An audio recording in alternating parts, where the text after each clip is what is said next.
Space. I reckon that's a lonely place to call home for two travel-weary bluegrass astronauts. But between the long shifts of fishing for hydrocarbon in the lakes of Saturn's moon Titan, there's just enough time to get some picking in. So hush up your mug and fetch a jug of Lunarshine while you can join us in the loneliest honky-tonk this side of the Appalachian supercluster. By God, here she is a-coming. A new transmission of Podcast with Marcel, featuring Hayes Griffin.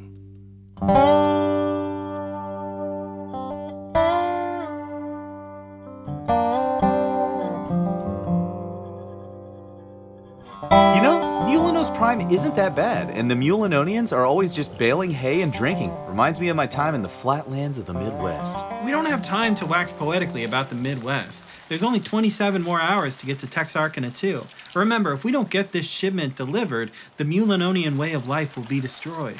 Maybe we can stay just a little longer? I can get you another helping of ham jello salad. Ham?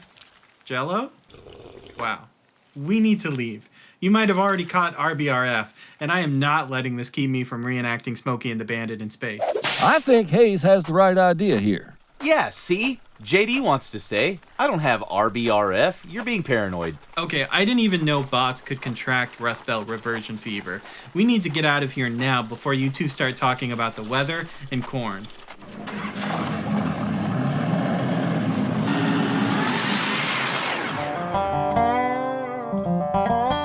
Antique, is there any known cure for RBRF? The only known cure involves removing afflicted subjects from wide open spaces. That gives me an idea. You want me and JD to get in there? Yep. I need you two to do the extra special job of guarding the artifact from the people of Mulinos. Okay. All right, I'm gonna lock the door to make sure no one comes in and steals the MacGuffin. Wait! Okay, JD, you want to talk about corn or the weather? I'm not sure.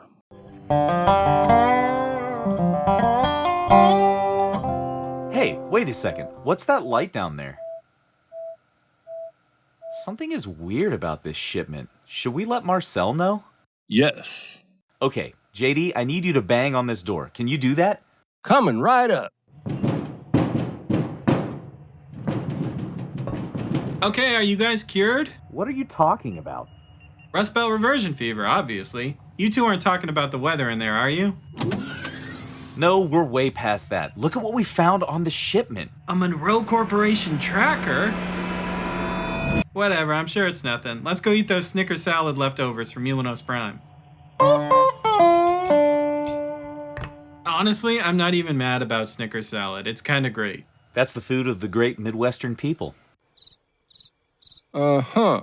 Yeah, I just want to be clear, that's still not something you should be proud of. Whatever. JD, can we get another round? Coming right up. I'm just saying, lots of other people have interesting bluegrass history, and this can't become a Midwestern bluegrass podcast. So can we please talk about the de-Stalinization of Czechoslovakia? Sounds like the boys might be talking about some bluegrass history. I promise it's about bluegrass. Okay, but make it good. So this isn't a history flex. This is more of just an interesting thing that I've pieced together over the years. But do you know much about the political history of the Czech Republic, formerly Czechoslovakia? I mean, I know so much. It's hard to, even just say a little snippet of what I know. My brain is just I mean, as bursting with millennials, knowledge. we're really steeped in the Cold War history, right? We grew up barely during it. There's like a kind of a fraught history, I guess, when it comes to Czechoslovakia, now the Czech Republic and Slovakia, and the relationship with Russia, right? The story of bluegrass in Czechoslovakia, I guess, kind of begins back during World War II, if you want to go back that far with me, I guess. During the late war years, when American troops were like occupying that part of Europe, the people in Czechoslovakia started to hear armed forces radio, because there were radio stations around, so, GIs driving around in their Jeeps could listen to, Billie Holiday or whatever they were listening to, But I think it's one of those kind of incidental things that is really fun in music history, where like this kind of peripheral thing. We were entertaining our people over there, but it actually lit a spark that completely like grew into a huge flame, like an entirely independent bluegrass culture that is kind of like as deep as ours, with its own lyric tradition and stories and stuff like that. It's pretty fascinating in my opinion. Well, it's interesting because you said World War II. I mean, this is like bluegrass is being invented in America too. You know, it's like it's very new for us. Yeah, it's super fresh for Americans at that point. We were just getting kind of excited about the music, right? 1947 or whatever. So just to give you some like kind of context, Czechoslovakia was kind of, it was not a kind of Soviet satellite state until the late 1940s. Before that, it had like a number of different government transfers, you know, like democratic republics and socialist kind of governments and things like that. But at the end of the war, we're in like kind of a more open society. They can hear these things on the radio, absorb American culture. It's all good, right? But after 1948, you know, the country becomes like kind of a Marxist state. And installs kind of a communist system of government, and really becomes heavily influenced by Soviet culture at this point. Right. Now, there's this interesting group of people that exist in Czechoslovakia at the time that have been there for like 50 years. And there's this entire culture that they call tramping in Czechoslovakia. But it's like these guys who were... It's essentially like a hippie movement that happened in Czechoslovakia in the early 1900s, kind of like what happened in the late 60s here, where people like, they live on communes and they go to nature and they're like foraging mushrooms in the forest and playing guitars around the campfire and all this kind of stuff. It's like literally that kind of culture. They have their own slang and their own, you know, like fashion and type of outfits and stuff like that. Now, fast forward from the early teens back to World War II, as bluegrass is kind of coming into the public view in Czechoslovakia, these people who are obsessed with folk music, they're already playing some American country tunes and swing music, they hear bluegrass and it immediately kind of flips a switch, you know. I've read some stuff from Dr. Lee Bidgood. He's a professor at East Tennessee State and a friend of mine, or an acquaintance of mine. And he's kind of talked about this really interesting culture of bluegrass in Czechoslovakia at the time, and how it largely had to do, I think, with like the lyric themes that were in bluegrass music, plus some of this kind of tramping culture, and how they were like, it was an analogous lifestyle that could immediately kind of appropriate these themes of, you know, rural America and the life that exists inside of that, right? You're basically saying, like, the Czechs invented the folk revival. Yeah, like... We were late to the party. We were late to the folk revival, man. It was... kind of interesting, right? That's weird. Well, I'm actually glad that you brought up the folk revival, though, because if we fast forward a few more years, like the Trampers are doing their thing, they're listening to some bluegrass, they're listening to hot swing. They kind of are into a lot of different styles. But as we kind of get into the 60s, when the American folk revival is starting to happen, the Czech people are already more kind of solidly under the influence of Moscow. And the Russians don't really like the importing of American culture and American ideals through American music, you know? I read this in an article online that the people in Czechoslovakia at the time were arguing, because bluegrass came from the American proletariat, that it was it should actually be like acceptable for them to sing bluegrass in Czechoslovakia under Soviet kind of influence. I thought that was a brilliant argument, right? It's like, no, it's the music of the American people. They want to overthrow the evil American capitalists, right? It's crazy that conversation ever happened.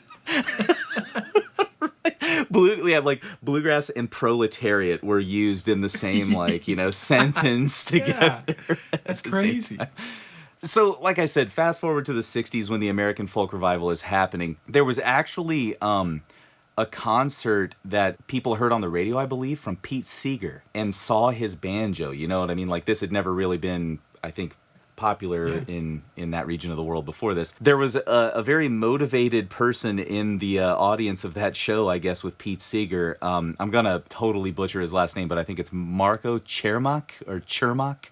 There's a really legendary bluegrass group from Czech Republic now called the Greenhorns. And they were kind of like the first bluegrass group from Czechoslovakia during this time. Marco sees the picture of Pete Seeger's banjo and just builds one. It's like, oh, that seems cool. Gonna build one because they don't get banjos. How do you like, of all the instruments, like all the instruments are just kind of boxes with strings, except for the banjo. Yeah, exactly. I mean, I'm sure he like, knew some kind of like jazz drummer or rock musician and just stole a drum or something. Yeah. I actually don't know how he made the banjo, but I do know that he was so motivated from seeing, Seeger do this that he was like just immediately went to work building one and then learning how to play it. Crazy, right? That's crazy. Tangentially related, or like fast forward in history a bit, most of us know a few Czech names in the bluegrass world, right? Because of like Pruka banjos and mandolins and Čapek banjos and mandolins. Yeah. But if we go back to the beginning of bluegrass in Czechoslovakia, that's the start of also this luthier culture, this extremely strong kind of hand-built instrument culture that exists in the Czech Republic now, because the first players of the music over there had to build their own instruments. They didn't have F-style mandolins and flathead banjos. It's just wild to me to think that, like, you hear this thing, this like strange phenomena, that this bluegrass is so exciting to you, and you want to do it so bad, and you're like, well, I guess I'm just gonna make a mandolin. Like, have you seen an F-style mandolin? They're incredibly complicated looking. Like, Yes. That's just bold. I would never do that. And I love bluegrass, but I can't imagine myself being like, I want to play it so bad, I'm gonna learn this completely auxiliary skill set to build an instrument, and then learn how to play. It's wild, Oh, yeah. Of American bluegrass musicians, I'm sure you know some, but I would say it's a small percentage of the bluegrass musicians that that have built their own instrument, right? Oh, Kenny Smith is one I can think of. Kenny Smith is one that I get like, seriously. That's Yeah. true. No, Yeah, I mean, like you're who does that? Jack Devereux, who used to play Jack at Town Devereux. Mountain, but we'll probably never see him. One thing I should also mention too, in this region of the world and in Europe in general, there is a strong luthier tradition, because the apprentice system, what was kind of more in place, still is more in place in Europe, right? This kind of journeyman's way of learning and this very strong tradition of woodworking and things like that. So I think there was some pre-existing knowledge from like violin building and like string instrument building that went into this, but it was kind of retrofitted to, allow them to play bluegrass, which is, I love that, I love that. Yeah, I love it too. One thing that I should say now too, this is like 1964 when we start to see, Czech bluegrass kind of pop up with the greenhorns and they become really popular. They play a lot of traditional bluegrass tunes, sing the English lyrics and all that kind of stuff, like they know all of them. But fast forward 4 years, in 1968, there was a Soviet invasion of Czechoslovakia to deal with, quote unquote, a liberal uprising that was happening at this point in time. They were kind of moving toward more capitalist values. There was this fascination with American culture and things like that. And naturally, the Soviets, like, we're in the heart of the Cold War in 1968, right? So what happens is the greenhorns are forced to change their name to Zelenaci, a Czech word, so they can't use an English name. And there are other bluegrass bands that have to do this at the time. And you kind of see where this is headed, I think. Like, they actually just take the bluegrass songs that they already know and write Czech lyrics to them and continue performing the music. But now they've actually been given an excuse to make the music more proprietary to their stories and way of life, and it becomes a form of civil resistance and protest music by this like liberal faction of like naturalists essentially at the beginning during the Soviet bloc era in Czechoslovakia, which I think is extremely fascinating. Yeah, it's so cool that they take away their ability to sing the American lyrics, so it becomes more theirs. Like, all it does is like buttress this thing, It doesn't take it away at all. Exactly. It's like the same thing, when you see it at the beginning of like a good, fantasy or sci-fi movie, the like the protagonist's, like world is somehow like kind of, either stripped of its prestige, or like there's a bunch of people murdered, and it like totally gives them the excuse to just like keep doing the thing that they're already doing. Like, what are you guys, haven't we done this before? Didn't you guys watch Star Wars? No, I'm kidding. I'm joking. Also, that's really interesting because in so many other cultures, that do bluegrass, when you listen to like Japanese bands doing bluegrass and stuff, for the most part, they are singing in English. Yeah. And to me, at least personally, like I find Japanese bluegrass more compelling when there's Japanese lyrics. Like it feels more interesting to me. I'm like, man, we got it over here. We can sing them in English. Like, you guys do your thing, because that's so cool. And like that's why when you listen to like Czech bluegrass, it's like not in English. It's so cool. Oh man, it's totally cool. That's kind of like pretty much the end of the historical spiel. Obviously, you can kind of see where this went. Like, it just became an underground movement, and then Soviet Russia falls, and standing behind the Iron Curtain is this extremely deep, thriving bluegrass community in Czechoslovakia. During that time, they were talking about when the Soviets invaded in '68, it actually drove a lot of Czech people out of the country. But what that did was establish a network of Czech people abroad who were getting Western cultural influences and then just like secretly mailing them back home or smuggling them back in and stuff like that. So, they would be smuggling in like Bill Monroe records or something. You know? And now, I don't know if you've heard any modern Czech musicians, but my favorite and one of my personal friends, I hope he hears this episode, Ondra Kozak, one of the most amazing bluegrass musicians, regardless of nationality, that I've heard in my entire life. Dude shreds the fiddle, the mandolin, guitar. Absolutely amazing. You were talking about this, like singing in your own native tongue and stuff like that. He sings in English and stuff, but when you hear him play, there's no cultural accent. You know what I mean? Yeah. Ondra sounds like a freaking bluegrass player when I was playing with that guy. It was just like, it's crazy, to kind of be in Sweden playing with a Czech dude and just feel like locked in, It's awesome. Playing American music, yeah. Yeah, they play better than I did, you know what I mean? At least the songs he was calling. Yeah, the accent you're talking about on the instrument is really interesting too, because I feel like bluegrass is such a uniting element. Like, it's almost rare. In fact, it's almost exciting when you do hear it. There's another great bluegrass scene in Thailand, and they do kind of a bluegrass coalition style video where everyone submits videos and they edit them together, right? It's so cool. They get a lot of submissions from like, surrounding countries, Actually, they cast quite a wide net, much wider than the, actual Bluegrass Coalition. But anyway, there was this gal who was from China. She had a little Chinese flag by her name or something. She was playing, maybe almost like looked like a bullback, mandolin or something. And, okay, yeah. I forget what tune they were playing, but the tremolo she used was just like not how a bluegrass musician did it, And I don't know what the technique is. I don't know what the Chinese instrument that she plays, where she got that technique or anything. But I could hear it and be like, there is something like culturally significant happening in your playing, but you're like putting that into bluegrass. And she was playing the fiddle tune and shredding, and it was awesome. That's legit. I love that, and that's how it should be, right? Like, even if you listen to bluegrass in the States from different regions, there's like a tilt to it or an accent to it that way, and that's what the music was to begin with. Bill Monroe's version of country music was a mashup of blues and Irish fiddle music, you know what I mean, or whatever. So it's, I don't know if you want to get that meta with it, but we're certainly not giving California grass permission to continue. We see you over there, California grass. Yeah, Figure and Colorado grass, you dang hippies. Bluegrass doesn't exist west of the Mississippi. No. Yeah, that's good. You say all those beautiful things, and you're like, and now let me tell you exactly where you have to play bluegrass. Exactly. Not Florida, not Virginia, not anymore anyway. Nope. I mean, everyone knows that Ohio is the bluegrass capital of the world. So, yeah. Red Allen lived here. Yeah, exactly.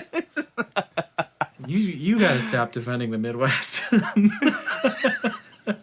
I mean, you said yourself with the Snicker salad, dude, all right? So That's true. Speaks for itself. What do you want to do now? Well, I'm gonna go put that Mulino shipment back in the storage bay. I'll be in the lounge if you need me.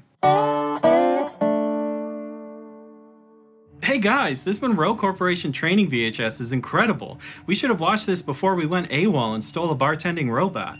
And remember, hydrocarbon fishermen, if you ever find yourself surrounded by hostiles in deep space, never, ever, under any circumstances, give control of the ship to the...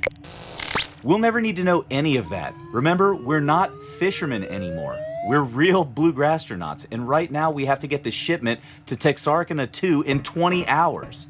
I know, or Mulinos Prime will be destroyed. I'm going to the bridge. Look, JD, Marcel might take the ship off autopilot for once.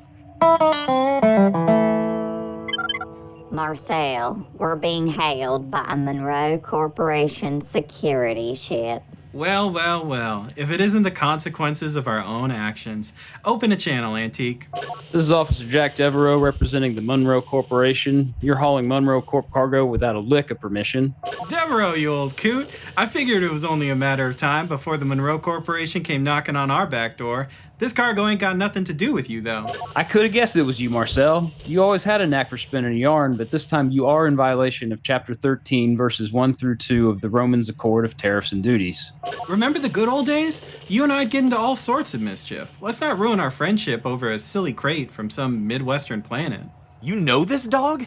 Yeah, Jack and I used to work together before you were assigned to the Titan fishing installment. Jack transferred from fishing to security a couple weeks before you showed up. Yeah, I guess he couldn't stand Jerry either. Ugh, remember in episode 3 when we improv that throwaway line about how terrible Jerry was? Man, that guy was the worst. Are you two talking about Jerry? That guy was awful. Marcel, remember that one time I'd love to stay and chat, but we've got illegal goods to smuggle. Good luck catching us. I won't let some hydrocarbon aquatic resource extraction engineers talk to me that way. We prefer the term Bluegrasstronaut. Autopilot disengaged.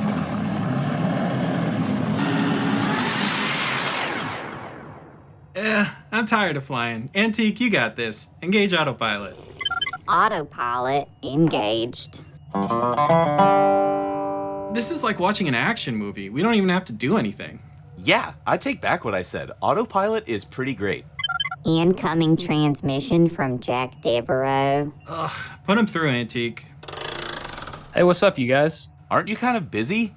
You know, with the high-speed pursuit thing? Honestly, man, I'm on autopilot. No way, we're on autopilot too. Sweet, let's hang. I hadn't talked to anybody in a couple days. Marcel says you have some good stories from back in the day. Got your ears on? This is another story from the road. So, which method of cancellation do you choose for yourself today, Jack? I remember the very first Fresh Grass, which was like, 2012 or 2011 or something. I remember waking up in a bass case that belonged to either Nate Sabat or Charles Clemens. I'm not really sure what led to that. I remember being in a hot tub with like a bunch of like Boston people and maybe a couple of string dusters, and then the next day I was waking up in a bass case. I love it. It's a great sleeping bag, and it's just available in all Bluegrass groups. I don't know what happened to the bass, but the bag was nice and toasty. There's a really dopey little book that they sell at I think it's at the like Ralph Stanley Museum, and it's like a Bluegrass stories book. I remember the first time I went there, it was like so dopey, like I had to buy it, and the copy that I bought was autographed by Ralph Stanley. It says Dr. Ralph Stanley on it. And it was super weird. But in there is a story about that where someone fell asleep in a bass case, just like you're describing, but they were on the hood of a car, and the car was in neutral, so in the middle of the night, they just started rolling away. God. My grandfather loves to tell the story about when he was on the road. They did a tour where they were in a Mustang, like a 65 Mustang, and they had a bass on the roof and 4 dudes and a drum kit in the car, and they had to drive from like Detroit to Atlanta or something, and he's like in like 18 hours. Those guys were, they were wired different. That had to have been a cocktail kit, man. There's no way there was a full drum kit in there. Yeah, I don't Those cars are surprisingly roomy inside. That is true. Even a Mustang from the 60s, right? Yeah, it's bigger than like a full-size sedan today. It's like you like get in and then they put the drums on top of you and you're like, all right, I live here now. Yeah. Wow, there's more room in here than I thought. It seems like an odd situation. It seems like the booker might have been named like Little Enos and Big Enos, and they might have been like, you need to get across the South in 18 hours with a pack of cars. They had a blocker car. These were the days when a 38 special was an essential part of your road kit. Yeah. Bass string, string winder. Yeah. They didn't have tuners yet, but you had a handgun. yeah, tuning fork. The Peterson strobe tuner with the vacuum tubes in it. I saw one time I was at IBMA. This is the honest to God truth. I was at IBMA one year, and I saw Ron Block was going around to jams, and he had one of those things on a hotel like luggage cart, and he would bring it and like put, he'd have his banjo and the Peterson strobe tuner on the luggage cart, and they would push it down the hall to whatever hotel, and he would plug it into the wall and had a microphone and would tune the banjo with the OG analog strobe tuner, and the banjo was very in tune. Yeah. Well, as in tune as can be expected, even with the help of a strobe tuner. I was like, this is the wildest thing I've ever seen. I've only ever seen one of those in like a band room. Like, yeah, man, I missed the opportunity to steal one from the Asheville City School System. Oh. Did get a bass though. Excellent, perfect. I'm glad that you. I was gonna say that. I'm disappointed in you, Jack, but I guess I can forgive you. We should have a cancellation drink every time we say something that would get us canceled. We'll just be drinking the whole time. I stole some sleigh bells from a school, but I actually returned them. Yeah. Well, that doesn't count as stealing. I know. But I illegally had some sleigh bells for a certain period of time, but eventually the guilt just got to me. And one day I was like, it's here under the floorboards. The sleigh bells, I just heard them. Every time you walk over. What did you need the sleigh bells for, Marcel? Oh, my high school band was doing a Christmas album, and we all fought during the production of it, and it's what caused us to break up. But wow. It was a killer Christmas album. I like you. At one point, you made the suggestion of having a party where everyone had to bring their recording of their high school band. I think that would be great. I think it would be so much fun. Yeah. I think part of the reason I think it would be so much fun is because I think the output of my high school band was better than average. So I just want to show off is really. I want to. I want to. Yeah, it's still a little cringy, but we put out, I don't know, there's maybe 3 albums, there's a lot of material to for a high school band to put out over a couple of years. And this was the days of were you burning CDs on your computer or Yeah, we actually produced all those records. We used to print out this design that I made on cardstock, and then you'd cut it out and it would fold up to make a little, CD case. And that's what we sold. Oh, that's cool. Yeah, because jewel cases were expensive. We were cheap high schoolers. Cases were expensive, yeah. Oh, yeah, dude. Yeah, I don't remember. I feel like we had a special CD burner that would actually burn a logo into the top of the CD. I remember these. It was like a printer aspect of it. Yeah. Yep. It was called Light Scribe or something. I don't remember, but we did that. Yeah, it sounds right. Yeah. I remember being at Gray Fox. I can picture the shirt I had on. I had this blue checked shirt. And I remember waking up in between cars, face down in the campground. I didn't know where I was or how I got in there. And so I woke up and I'm face down in the mud, kind of shaking it off. This is Sunday morning in Gray Fox. And, and that festival, the festival is in a flat field in July, and the sun, as soon as the sun comes up, it's 90 degrees. And so I was it was an unpleasant physical experience immediately. And so I'm walking back to where I think where my buddies are. And I see the little, the small stage, the one down the hill from the main stage. And I look and I see that this is at maybe 8 o'clock in the morning. It's early. And I look and I see there's a group of people over there. It's not a set, and it's not the hippie people doing yoga. And I'm what are you guys doing? And I'm sort of stumbling back to my campsite. And I see that they have those big silver press pots of coffee. I'm oh, hello. And so I walk over and I'm kind of trying to be as like stealthy as possible, which is not stealthy given my condition. I walk up and I get a styrofoam cup and I'm like stealing coffee from these people, at which point I realize it's an AA meeting. And and these people, it's like all the old AA heads of Gray Fox, and they're looking at me and I'm looking at them, and they kind of give me a like, come on in, bro.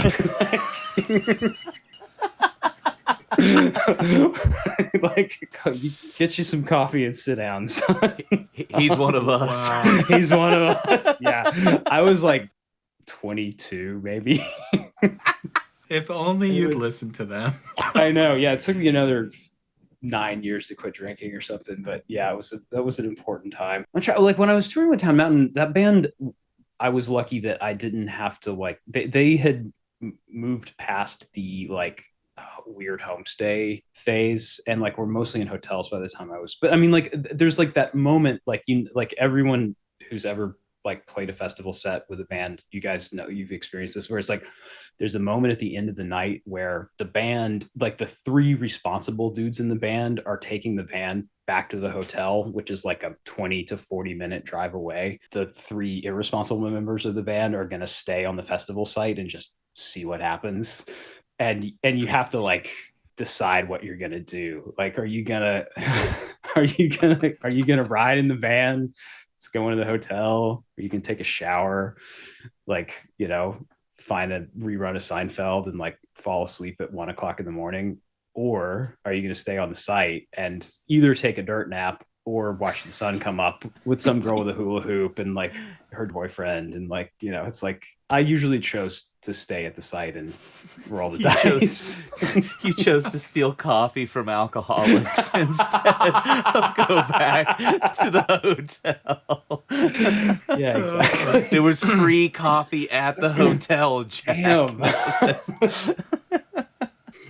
This was at Rooster Walk since like Central Virginia somewhere. And it's a cool festival. I was playing with Town Mountain and we rolled up on the site, and basically like as we rolled into the backstage, the van died. Like something just like the Crystal Stallion, as she was affectionately known.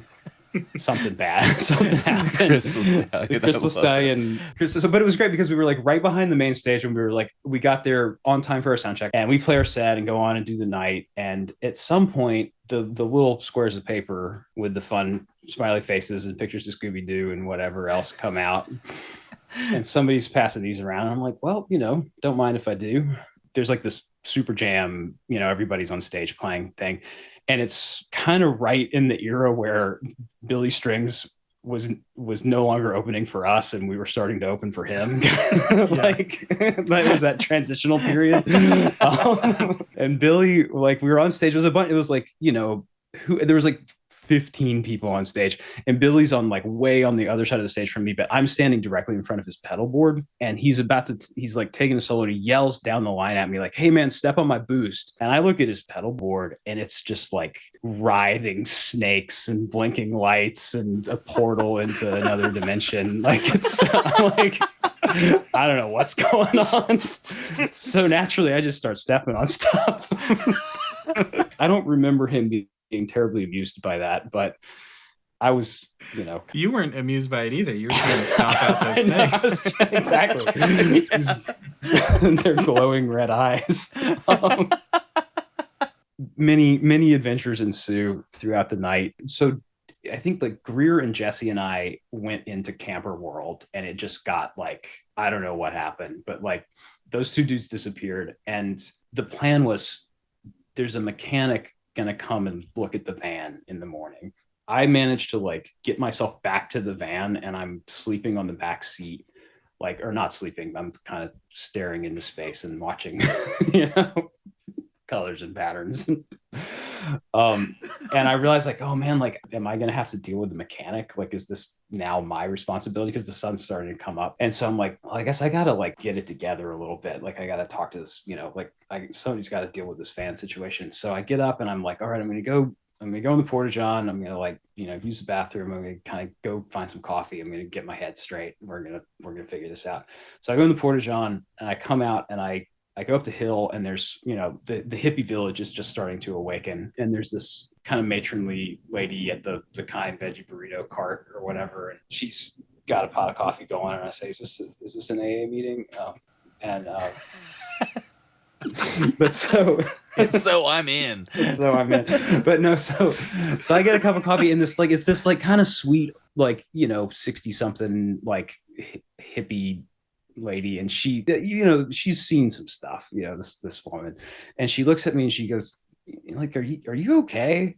And I'm like, yeah, like, I just need some coffee. Like, she's like, you just walked in and out of that porta-john like 14 times.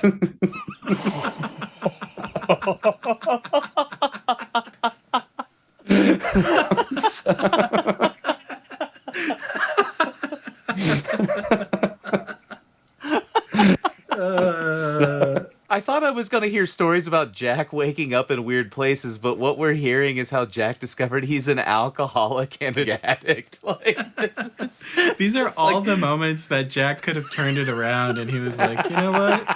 Let's go again. No, let's double down. Let's double down, yeah. Jack, we love who you are now, by the way. Let me just say that.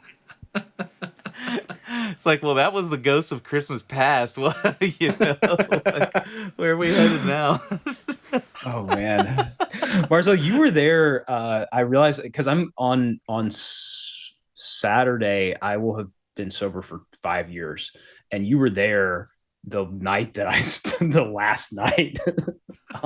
It's true. Which was a large night. Congratulations. Yeah, man. That's awesome. You caught me spitting Everclear into a lighter to make fireballs. You were also next to lots of flammable equipment. And you very gently took the Everclear and the lighter away from me and suggested that maybe I should drink some water. Let me say that yes, I did shut that down, but also it was sick as hell.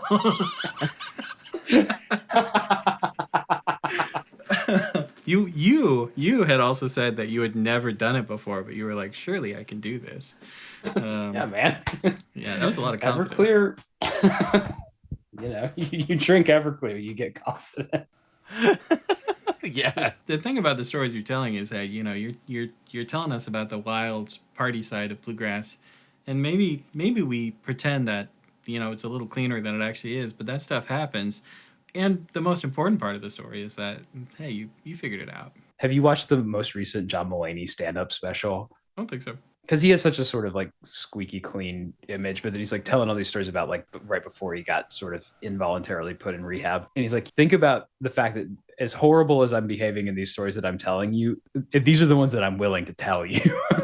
It's basically the last line of the thing. So think about all the embarrassing moments that you haven't heard about. On that note, Jack, it's been so good having you here. Jack, I love you so much, man. It's been fun being like interstellar objects, passing, all that kind of stuff. Yeah, man. Get the hell out of here. Love you. Bye. Bye. Seems like the boys might be wrapping this one up. You two mind breaking the fourth wall and telling the folks where they can find you online? Yeah, of course, JD. My name's Marcel. You can find me at lessonswithmarcel.com and Lessons with Marcel on YouTube, where you can learn about bluegrass guitar. What about you, Hayes? My name's Hayes Griffin. You can find me at hayesgriffin.club if you want to study with me some guitar, or you can find me on YouTube, youtube.com/Hayes Griffin. Y'all have a good one. Peace.